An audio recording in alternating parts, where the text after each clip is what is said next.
Welcome back to At the Capitol. I'm Matt Swenson. This is State Representative Andrew Falk. Welcome back, Andrew. Hey, Matt. It's so great to be back with you. Yeah, you bet. And I know that you folks are facing a number of difficult challenges here at the legislature this session, looking at a $1 billion budget deficit after you folks already faced a $6.4 billion deficit last session. It is. We are in challenging times, and I don't want to sound completely negative. I want to go and exhibit some of the positives, too. And when we talked about the November forecast, we were facing a $1.2 billion shortfall. And with the February forecast being released at $994 million, we saw an improvement of a little over 17%. So the economy in the state has picked up some, but we still are faced with very difficult decisions when it comes to the state's budget. Dealing with a $1 billion shortfall is going to have significant impacts on a number of areas, and some of the things that we really feel make our state great. And we're still working on putting together what the total package will be, but the areas of health and human services and K-12 education are the largest areas of our state budget. And to protect those areas, it makes it very difficult to balance a $1 billion shortfall just in the other areas. So we will work as a legislature, and specifically in our caucus, to go and protect K-12 education as much as possible and to make sure that we take care of our rural hospitals and our rural nursing homes. These are areas that I am very passionate about and they care deeply about as well. And so it makes the challenges that we have to face very significant.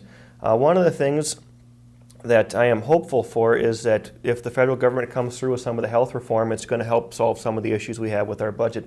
We'll find new dollars for health and human services, and we'll see some reforms, and we'll actually make our situation a little bit easier to deal with. And so I am hopeful that some of the things in Washington will be sorted out before we adjourn, because it'll make our situation a little easier to deal with. Matt, do you have other particular areas that you would like to talk about? Yeah, I think that it's important for folks to understand, exactly why we're in this budget situation. It comes directly as a result of the recession that we're in. We have 215,000 Minnesotans unemployed. Another 20,000 Minnesotans have given up looking for work, and another 90,000 people are working part-time for less than they earned before. And that really has had an impact on our budget. Absolutely. It absolutely has. And like you alluded to, the fact is the reason why we were in this recession is because we've had such an economic slowdown that we just haven't been able to go and generate the revenues in our state and the economic development that we had expected. And so it's not like spending was out of control, but it's just the fact that the money coming into our state through revenues generated was less than we anticipated.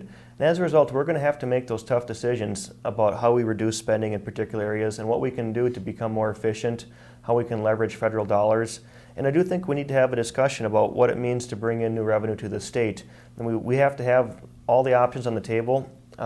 Former finance commissioners, and they're both Governors Perpich and Governor Carlson, both a Democrat and a Republican, have talked about the need to have a balanced approach where we use all solutions. And our state's economist, Tom Stinson, has repeatedly stated that to go and solve this problem through one means alone, whether it's all cuts, whether it's all shifts, whether it's all revenue, would be detrimental to the future health of the state.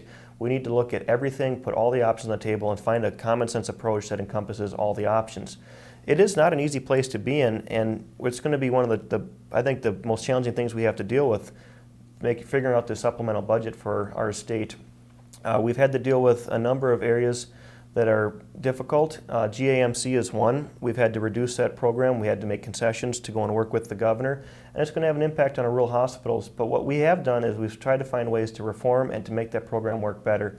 And that's one of the real options, or opportunities that we have when we are faced with these historic and unprecedented levels of recession.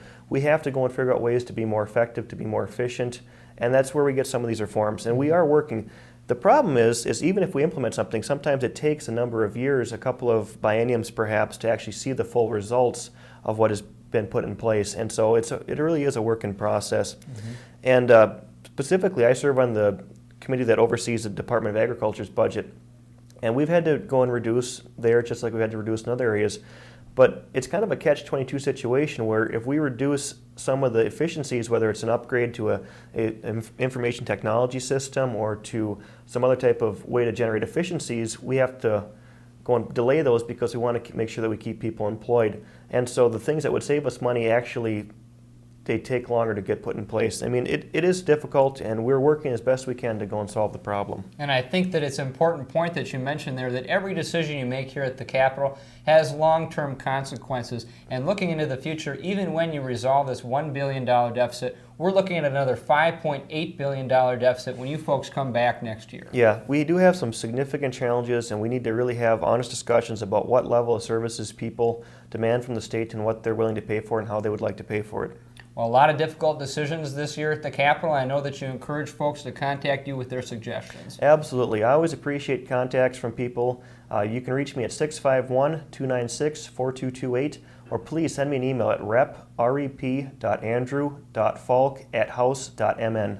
Well, thanks for being here, sir, and thanks for all your great work here at the Capitol. Thanks again, Matt. Pleasure to be with you. You bet. We'll see you next time on At the Capitol.